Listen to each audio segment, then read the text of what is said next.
I've got a simple threaded knob here that threads into here so it doesn't get lost, and then you push the cover in place and engage it, and as it tightens down, it secures that so it's not going anywhere. Another thing I want to do before I attach this dome, I want to attach a safety valve. And so I looked up online, and on old tank cars you had to have a 5-inch safety valve, and I think it would allow the car to breathe. If I scale out the 5 inches and divide it by roughly 3 or 3.2, ends up being about 1.5 inch diameter pipe, which is awfully large for this little tank car.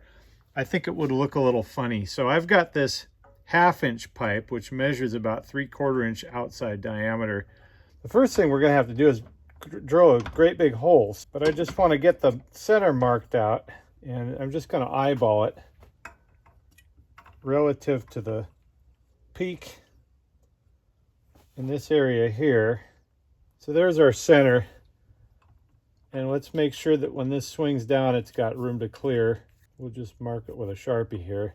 Now we need to look at our chart and figure out, this is 1/2 inch national pipe thread, NPT, 45/64. That's 0.74. That's going to be 40 thou over. That's too much. But it is pipe thread. The thickest part gives us 0.785 at the root. So we can get away with that. And this is, yeah. So we're going to go 3rd notch from the top. That's going to be our spot, because we are tapered pipe thread. That gives us the ability to go in a little bit deeper with the tap, which is right about there, ski.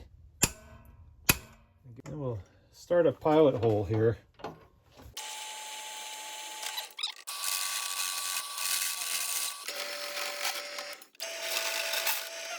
We're at 0.74. That'll give us plenty of room to get the tap in.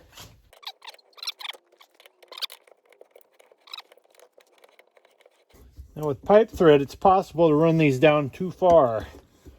Because they're tapered, the further you run this in, the wider the thread gets. Imagine a cone that just keeps widening out. So you want to check this periodically and make sure that where you're threading ends up where you want to be on the fitting. Also, don't drop these. They're fragile. They're very brittle now. They'll shatter.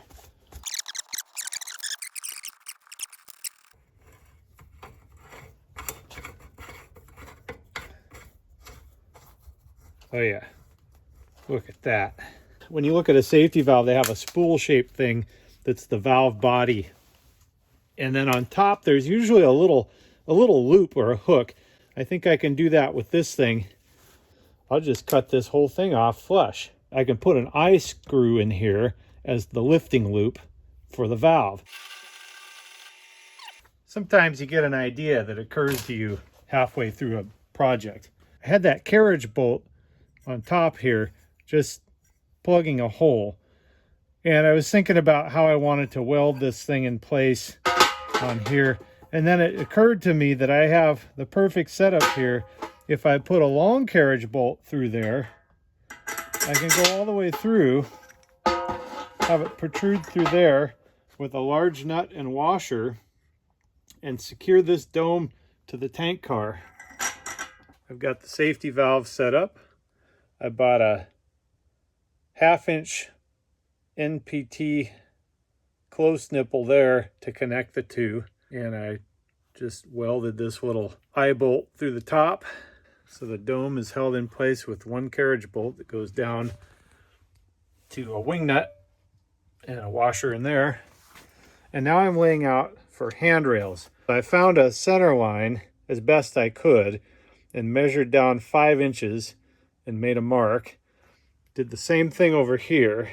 And then I leveled the tank and then put a ruler across here and checked level on that, and then made adjustments because there's a little bit of twist to my reference points. So I've got 1, 2, 3, 4 handrail stanchions to go there. I'll drill those, and then I'll flip it around, do the same thing on the other side, and then I'll also work on these ends. Those will be a little bit trickier. Up to this point, I'd been fighting with this tank trying to roll around on my workbench, so I decided it was time to make the cribbing that supports it. For those woodworkers with a keen ear, you'll hear that my blade has a little bit of a bend to it on the bandsaw. This is an old blade, and I wanted to use that in case I ran across any nails in this shipping pallet material.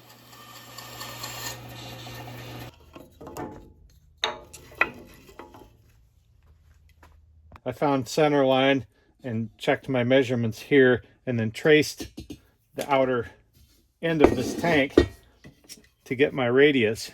Here's the car set on its cribbing. I have most of my handrails figured out. I found some thick-walled pipe, and actually this one's not pipe because I didn't have quite enough, so I had to make one on the lathe, but some thick-wall material that will serve as couplers on the ends of these pieces here. And then I bent these handrail bars for the end, and I can do my fine tuning once I get my eye bolts, but I didn't want sharp corners here where somebody could catch their knee or something. And then I'll have two handrail stanchions, probably one on each corner. This one will have to be removable, so I can tack weld them, and when this cover pulls off, these will pull out.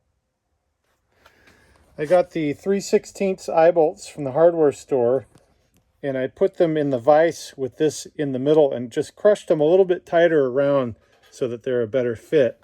I've got a nut here, and on the back side there's a lock washer and another nut, so they're tight. I laid out these lines, and then this is tricky to measure down, so I decided to clamp these ends with vise grips so that it came out horizontally, and then I ran these up on here and then marked where they would go and then drilled my holes. That helped me get a nice horizontal alignment around this tricky compound curve. On this end, I just tag welded underneath on the one side. So if I need to pull this apart for any reason, if it gets damaged, I can just undo these bolts and they'll come straight out. These center ones, if they get damaged, you can see they're free on this end, so they can slide out that way. And then these ends have them welded to this end cap, and then a little tag weld right there on the eye bolts so that it doesn't flop down when you release it. And then when you bring it back together, you can see it just fits, and then you tighten the lock handle. We're making some headway on this upper shelf. Inspiration is this little platform here where you climb up the ladder, you stand on the platform, and it gives you a safe place to access the hatch and the valves and everything. Sometimes cardboard can really save you a lot of work when you're trying to make something up. So here's my rough prototype, and I'm going to leave a little tab a little bit further up so I can also attach it on top. But this is the basic idea, is that these will sit on there and this will support it. And so I've kind of eyeballed what this looks like to level it off, and I can change the bend like this depending on what I want, but I think this is pretty ballpark close. So I'm going to make 4 of these identically. If I want to get really detailed, I could fasten these with screws, but I think in this case I'm just going to weld them. It'll be welded construction. It'll be a later shop addition for safety. That's the story we can put behind that. Since we've got a big safety valve, we can assume that this car has been retrofitted with these modern safety appliances, because some of the older tanks cars had no provision for safety up here. We want a 3.5-inch long piece. So I'm going to set my stop on the bandsaw accordingly. There's 3, and this will make all the pieces identical. There's 3.5. So we'll lock that in place. Here's this is just 1/8 or maybe even a little thinner than that. Pretty thin stuff.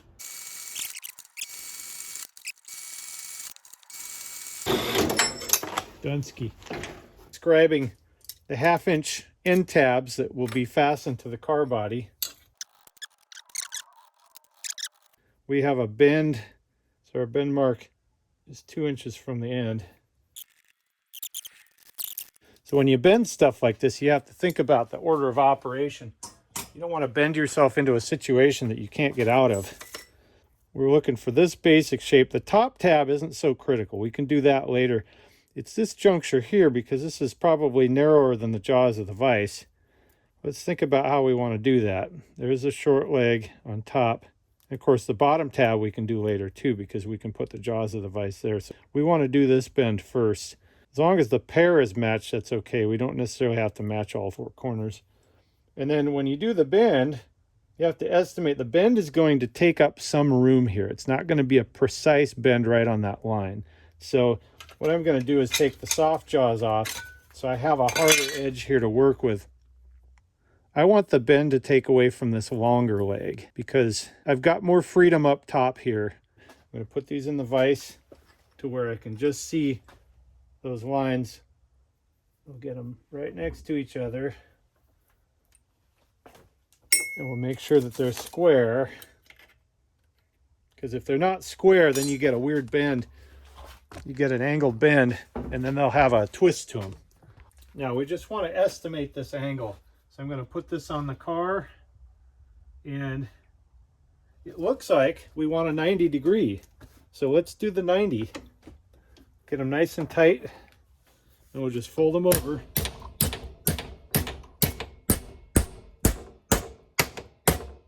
You can also use heat. It can give you a crispier edge with heat, but this is okay too.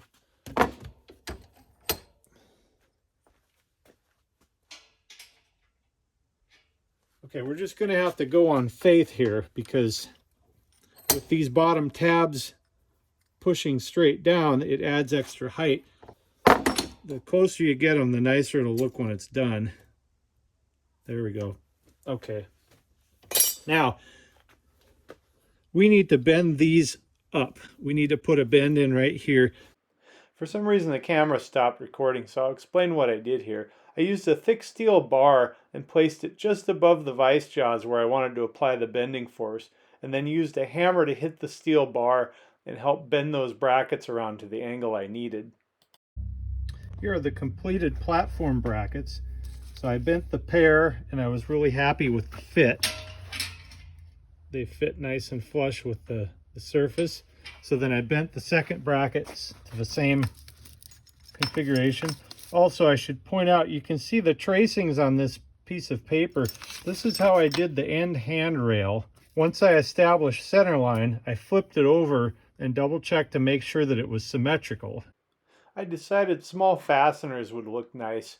A lot of the prototypes use riveted brackets here, but since I didn't have the right size rivet, I just used round-headed screws. I did a little thinking on how I want to make this ladder, and when I do the scale, this car is about 1 to 3.4-ish, 1 to 3.2, depending on which reference you use. If you figure a person's 6 feet tall, we're going to have somebody that's over a foot tall that's going to be climbing on this thing, presumably, like Barbie or maybe slightly larger size. We don't want to have little bitty rungs that go down here because this person is already as tall as this car. My ladder only needs to have maybe 3 rungs because of the scale. I came up with an idea on the ladder. What I'm going to do is use this same strip steel here, and I'm going to bend hooks on the top.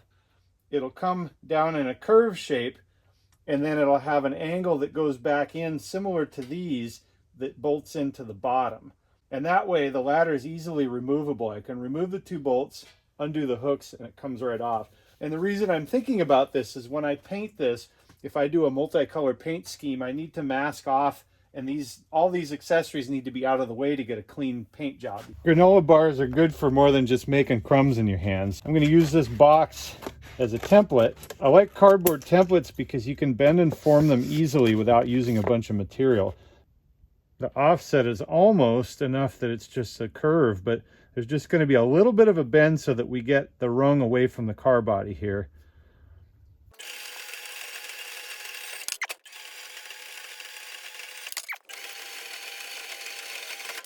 In case you couldn't tell, I like to have clean edges without burrs. First thing we want to do is form those hooks on the top. I think I'm just going to clamp it in like this and roll it around and make sure that it's level. We use the persuader and just kind of bonk it around. Oh yeah, this is pretty easy to work with. We need a tight radius.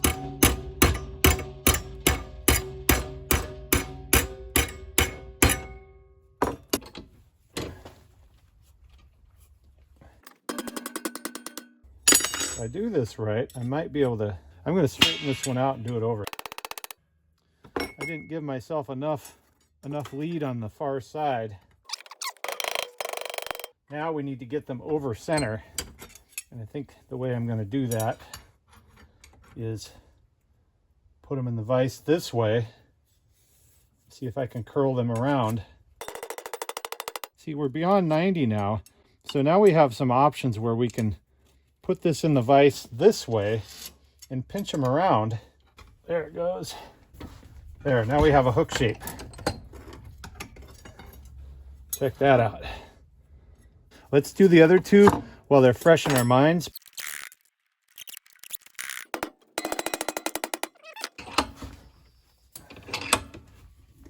And just like that, we have our hooks. We can start to approximate the curvature just by doing this.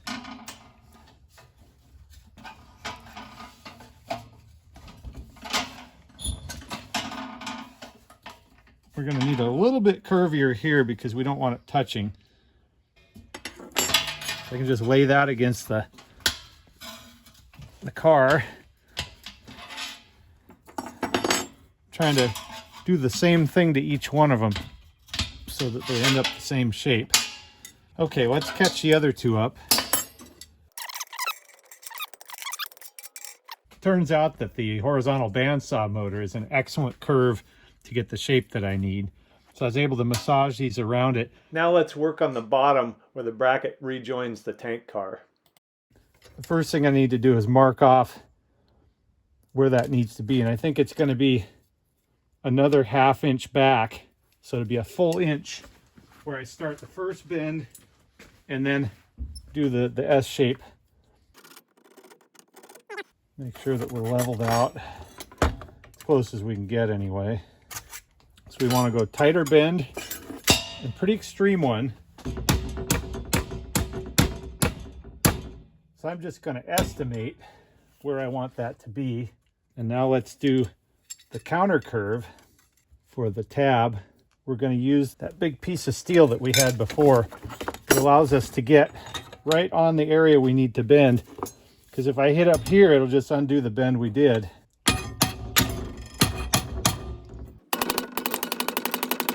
That really turned out nice. So let's do that with the other two.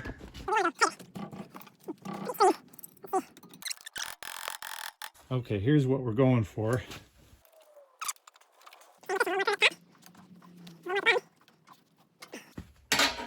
Check the fit on the car, make sure the bottom tabs are looking good. There's the bottom tab, and it looks like it's pretty even with the car. So we'll just add 2 fasteners there, just like we did for this upper shelf area. We use about a 1/2 inch offset relative to these brackets to get our spacing.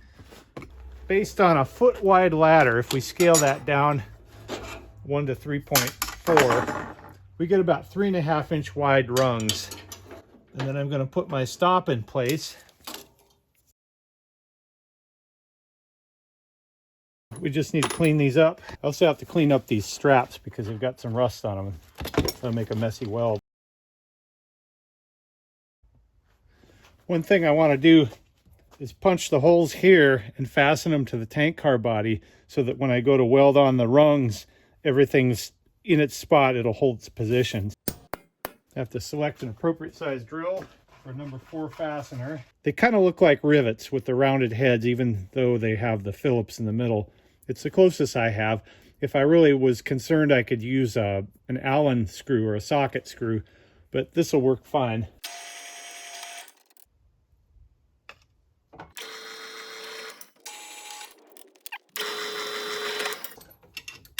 Four.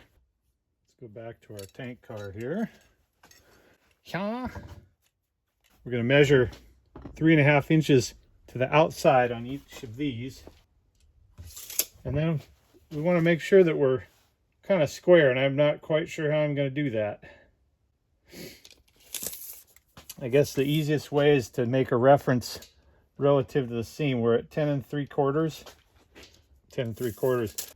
I can also see that they move when I press on the ladder a little bit. So I'll get one started and then I'll take a level and make sure the other one's at the same level. I think this one's going to have to push down. There we go. That'll make it easier if I'm going to pull these off for any reason.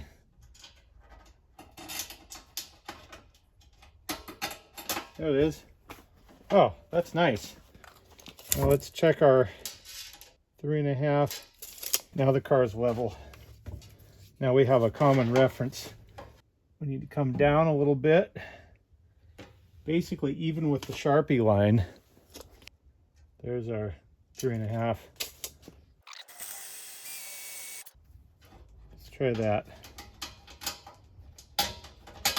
There it is. Look at that, logger's tape. So I'm going to measure from the top rung down. So let's put the bottom rung in. Just see how it fits. Now that I think of it, I don't think it's going to be all the way at the bottom. The further up we go, the better it looks. Yeah, why don't we do that? Let's go up 2 inches from this point here. We can scribe that out. Let's try 2 inches.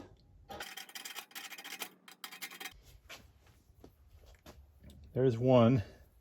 Now, we want to subdivide this distance. Let's see if that comes out to easy math. We're at 10 inches, so it'd be about 3.3 inches each way. 3 3/8 and 6 5/8. Let's go over here and mark that out. 3 3/8, 6 5/8. There, we're all clamped up. I calculated out my spacing for the rungs so that it evenly divides the top and the bottom pretty close. What I like to do is reach under and do a quick tack weld because it's less conspicuous.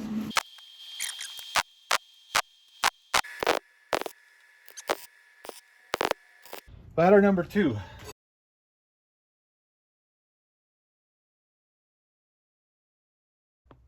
We're making good progress here. The next thing we want to do is add some little grab rails up top here.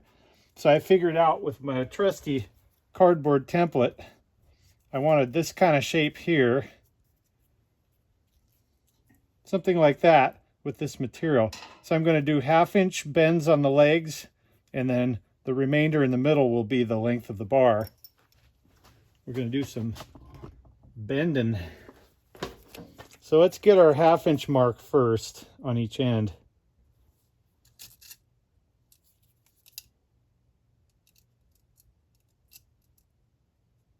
Clamp them in place, square them up, square them up. So let's go away. And we want nice tight bends on these. Now we'll do the other side same way. We don't want to twist either, so we want to be sure that they're both heading the same direction. I'm just going to pick a distance that I like, which is about 1/2 inch down, and go for it. Put a little mark roughly corresponding to the horizontal location, 0.75. I'll make a little crosshair there and a little crosshair there.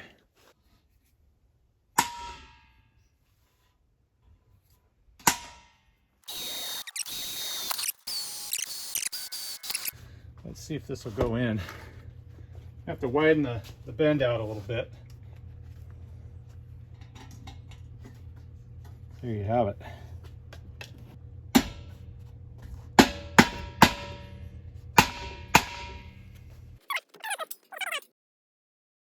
Okay, now the dome will have to come off so that I can weld those.